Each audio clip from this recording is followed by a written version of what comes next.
Alright, this video is for first part of your Unit 7 test review. We're just going to look at general shapes of exponential functions and also log functions. So if we look at exponential functions, there's growth, decay, and there's also ones that are neither when growth is reflected across the x-axis, so is decay.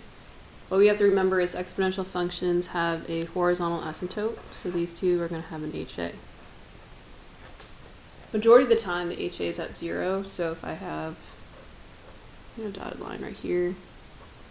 Okay, exponential growth functions, they get really close to this HA, so it's like kind of like a horizontal line, and then all of a sudden it curves up because your y values are growing at an exponential rate. Okay, with decay, let's say a horizontal asymptote this time is a little bit above 0. You're going to start at a really high y value and then decay down. Get really close to your horizontal asymptote.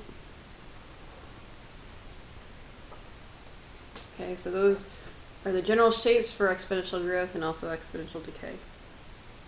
Log functions are inverses of exponential functions. So instead of horizontal asymptotes, you're going to have a vertical asymptote. Remember, your vertical asymptote usually is at 0.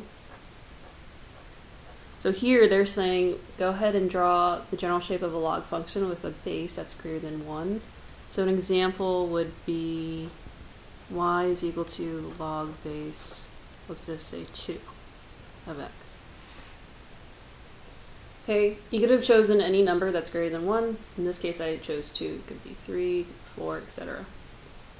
If your base is greater than 1, okay, your function's going to start here, getting really close to your vertical asymptote, and curve outwards that way.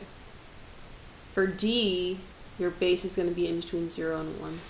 So an example of this would be log base 1/2 of x. Okay, 1/2 is in between 0 and 1. Here, our VA would be at 0.